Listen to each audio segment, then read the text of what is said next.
Ustedes recordarán seguramente las imágenes que tuvimos oportunidad de compartir en la reunión anterior, en muchos casos imágenes que ustedes habían visto en algún taller que hicimos, sobre estas criaturas, ¿no?, impregnadas por la cadencia, por la melodía, por el ritmo de la voz, de la palabra, del lenguaje.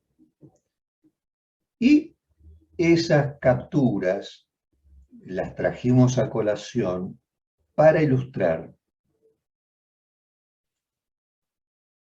que el cuerpo del que se trata es de un cuerpo afectado de goce, tal como vamos a ir viendo en este seminario Angkor. Es más, antes de Angkor, en el seminario El Reverso del Psicoanálisis, en la edición que tenemos aquí, vernácula, de Paidós, en la página 13, Lacan lo dice de un modo taxativo. Ahí comenta: el punto de inserción del aparato significante es el goce. El punto de inserción del aparato. Textualmente aquí en el libro dice, bueno, sin duda me dirán que aquí, en suma, siempre hemos estado dando vueltas en círculo. El significante, el otro con mayúscula, el saber, el otro. Pero precisamente aquí el término goce nos permite mostrar el punto de inserción del aparato. Obrando así, nos alejamos de lo que se refiere genuinamente al saber, de lo que puede reconocerse como saber, para remitirnos a sus límites, a los límites del saber, ¿no?, a su campo, con el que la palabra de Freud osa enfrentarse. Interesante.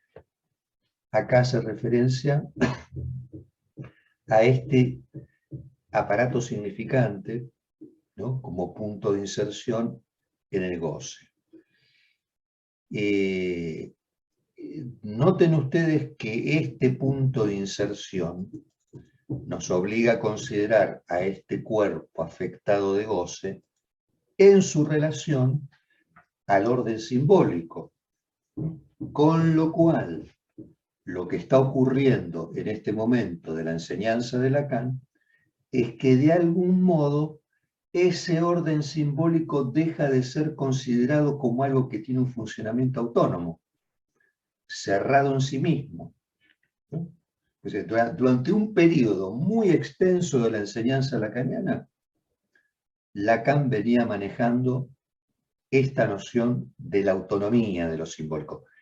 Y tenía razón, yo creo que lo conversamos nosotros en nuestra reunión de julio. Tenía razón porque comenzaba su retorno a Freud, entonces él tenía que enfatizar la otra escena.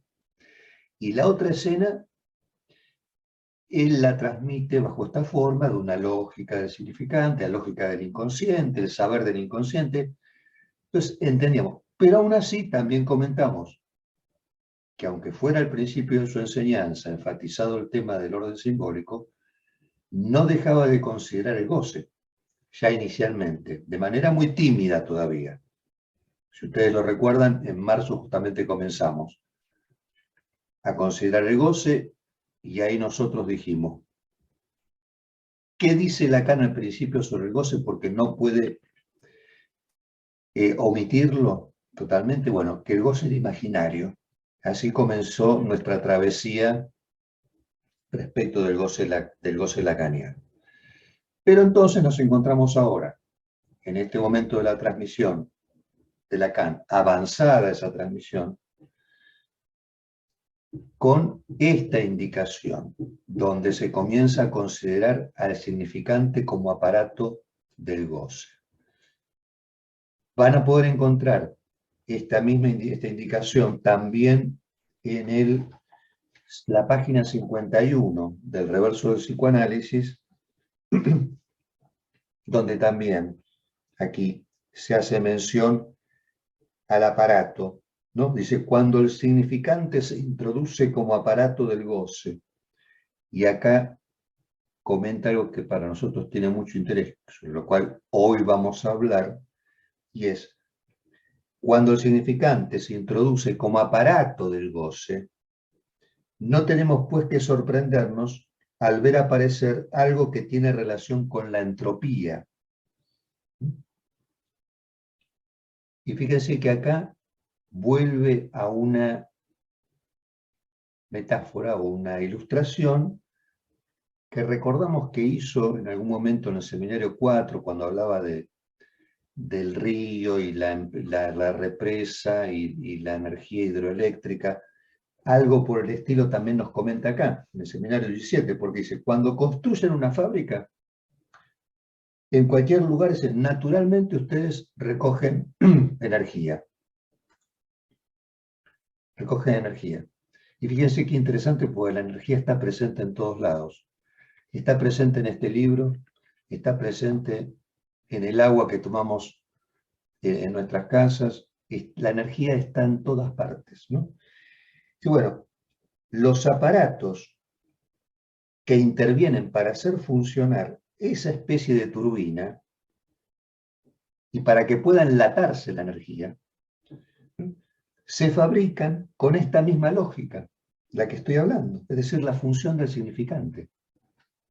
Entonces ahí es una cierta equivalencia entre la máquina y el cuerpo, ¿no? Y la función de la entropía y cómo el significante opera, y no es sin el significante.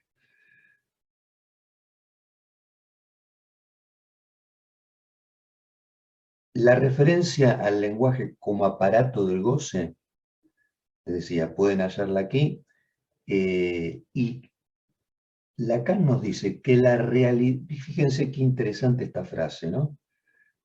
Que esclarecedora puede resultarnos. La realidad se aborda con los aparatos del goce, ¿no? Con lo cual ahí nos queda claro, y creo que para ustedes que tienen gran experiencia en el consultorio, les queda claro que la realidad de nuestros pacientes la abordan con los aparatos del goce. Con lo cual, de algún modo, no hay acceso a la realidad. Si algo así existiera, debe existir, pero ese acceso a la realidad no se hace sino con los aparatos del goce.